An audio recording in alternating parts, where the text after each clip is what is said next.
बंदिश पियल तंज़ीम जे मार्च के कीअं मोदी जे वज़ीर आज़म इमरान ख़ान क़ौमी सलामती कमेटीअ जो अहम इजलास सुभाणे सॾाए वरितो।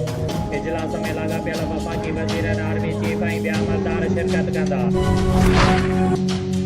बंदिश पियल तंज़ीम जो कामोनकीअ खां इस्लामाबाद ॾांहुं मार्च रोड रस्ता बंदि हुअण सबबि शहरी रुली विया। कामोनकी ऐं जीटी रोड ते कारोबारी मर्कज़ बंदि, दुकाननि ऐं रेस्टोरेंट खे सील कयो वियो।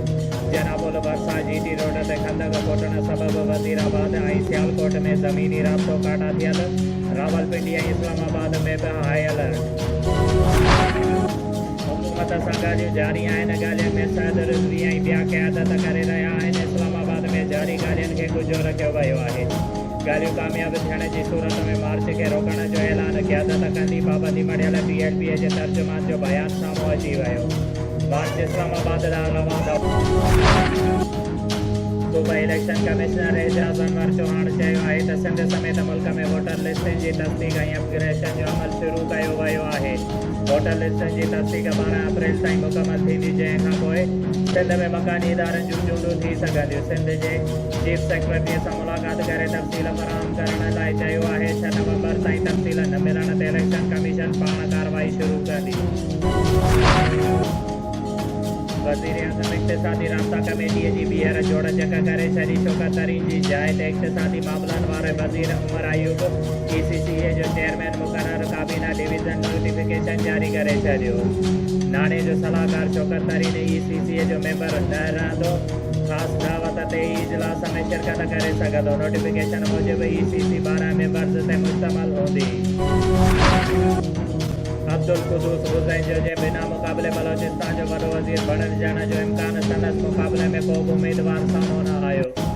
अब्दुल कुदूस गुज़ैंजो चयो आहे त सूरत हाल कलाकनि में तब्दील थींदी आहे। अञा ताईं को बि उम्मीदवार साम्हूं न आहे आयो। उमेद आहे त बिना मुक़ाबले चूंडिजी वेंदो। मुल्क में महांगाई, बेरोज़गारी ऐं गुरबत तारीख़ जी बुलंद सतह ते पहुची वई आहे। हिकु भेरो ॿीहर पाकिस्तान ॾुखियाईनि जो शिकार आहे। अवाम खे ॾुखियाईनि खां निजात ॾियारण लाइ असांजी ज़िम्मेवारी आहे। पीपुल्स पार्टी चेयरमैन बिलावल भुट्टो ज़रदारी चयो आहे त पीपुल्स पार्टी पोरियतुनि ऐं हारियुनि खे हक़ ॾिना। अवाम महांगाई ख़िलाफ़ रोडनि ते निकिरे। सिंध हुकूमत लाड़काने शहर जी सफ़ाईअ जो ठीको चाइना जी कंपनीअ खे ॾेई छॾियो। सूबाई वज़ीर नासिर हुसैन शाह चयो आहे त सफ़ाई कंदड़ चाइना जी कंपनी आहे जंहिं सफ़ाईअ जो कॉन्ट्रैक्ट खंयो आहे। मशीनरी आंदी पई वञे। सफ़ाईअ वारो कमु डिसंबर ताईं शुरू थी वेंदो। बिलावल भुट्टो जी हिदायतुनि ते सॼी सिंध में तरक़ियाती कम जारी आहिनि। मुल्क में तारीख़ जी बदतरीन महांगाई ख़िलाफ़ पाकिस्तान डेमोक्रेटिक मूवमेंट ज़िला शहीद बेनज़ीराबाद ज़िले सदर अब्दुल करीम बिरोई शफ़ीक अहमद जमाली जी अॻुवाणीअ में अलाह वाली मस्जिद मां हिकु एहतिजाजी रैली कढी वई, जेका शहर जे मुख़्तलिफ़ इलाइक़नि खां थींदी। Nawab Shah press club party एहतिजाज मुज़ाहिरो कयो वियो। उन मौक़े ते अॻुवाणनि चयो त मुल्क में वधंदड़ महांगाई ऐं बेरोज़गारी हुकूमत जे ज़ालमाणी पॉलिसी ऐं मुल्क जी नाअहल वज़ीर आज़म ख़िलाफ़ एहतिजाज करे रहिया आहिनि। उन्हनि चयो त इमरान मुल्क जो बेड़ो गर्क करे छॾियो आहे। पाकिस्तान जी तारीख़ में एतिरी महांगाई कॾहिं बि न आहे थी। ग़रीब अवाम ख़ुदकुशी करे रहिया आहिनि। उन्हनि चयो त इमरान ख़ान जी हुकूमत नाकाम थी चुकी आहे। हिन खे फुल तौर इस्तीफ़ा ॾियणु घुरिजे। जेकॾहिं हीअ हुकूमत कुझु वक़्तु रही त मुल्क तबाहीअ जे किनारे ते अची वेंदो। डिप्टी कमिश्नर शहीद बेनज़ीराबाद आमिर हुसैन पामर ज़िले जे समूरनि सरकारी खातनि जे अमलदारनि खे सख़्तीअ सां हिदायत कंदे चयो आहे त अवाम जा जाइज़ मसइला तरजीही बुनियाद ते हल कया वञनि। उन सिलसिले में कंहिं बि क़िस्म जी सुस्ती हरगिज़ बर्दाश्त न कई वेंदी। अहिड़नि ख़्यालनि जो इज़हार हुन अॼु दरबार हाल में अवाम जूं शिकायतूं हल करण जे सिलसिले में थियल इजलास जी सदारत कंदे कयो। साल के सकरंड जे ॻोठ मोहम्मद उस्मान जमालीअ जे रहवासन औरत मिसमात समीना ज़ाल अब्दुल क़यूम जमाली पंहिंजे मुड़ुस ऐं मासूम ॿारनि सां गॾु ॿाहिरनि जे मुबैना ज़ियादतुनि ख़िलाफ़ नवाब शाह प्रेस क्लब ॿाहिरां एहतिजाजी मुज़ाहिरो कंदे दाहींदे चयो आहे त 8 साल अॻु मुंहिंजो वालिद ग़ुलाम रसूल जमाली मूंखे ॻोठ में 2 एकड़ ज़मीन जा लिखी ॾेई वियो हुयो, जंहिं ते मुंहिंजा ॿाहिरि मोहम्मद हनीफ़ ऐं मोहम्मद ज़मान जमाली ज़बरदस्ती हथियारनि जे दौर ते कब्ज़ो करे छॾियो आहे। जॾहिं त मुंहिंजे ॿाहिरनि कुझु वक़्तु अॻु मुंहिंजे घर में घिड़ी मूंखे ऐं मुंहिंजे मुड़ुस खे सख़्तु तशदुद जो निशानो बणायो, जेको मूं ग़रीब सां ज़ुल्म आहे। हुन चयो त मुंहिंजा ॿाहिरि ज़मीन लिखी ॾियण लाइ मूंखां ऐं मुंहिंजे मुड़ुस खे मुतमाद धमकियूं ॾेई रहिया आहिनि। जॾहिं त उन्हनि मां मुखिया मुंहिंजे मुड़ुस ऐं ॿारनि खे जान जो ख़तरो आहे। हुननि बस वारनि खां मुतालबो कयो आहे त असां सां इंसाफ़ कयो वञे।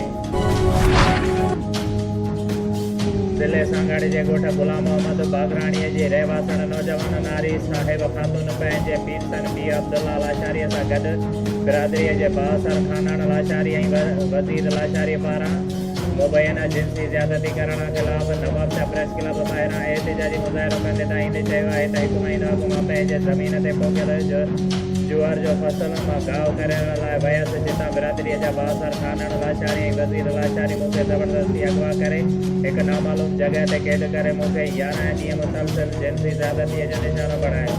हुन चयो त मां वज वठी उतां निकिरी आयसि। जंहिं बैदि शहदादपुर पुलिस खे शिकायत कई, लेकिन शहदादपुर पुलिस असांजी मदद न कई। बासर खां रिश्वत वठी उन्हनि खे गिरफ़्तार न थी करे, जॾहिं त जवाबदार चवनि था त मूं खानन लाशारीअ सां शादी कई आहे, लेकिन मूं हुन सां शादी न कई आहे। जॾहिं त कोर्ट में बि केस दाख़िल कयो वियो आहे, जिते अदालत असांजे हक़ में फ़ैसिलो ॾिनो, लेकिन पोइ बि जवाबदार सरेआम घुमी रहिया आहिनि।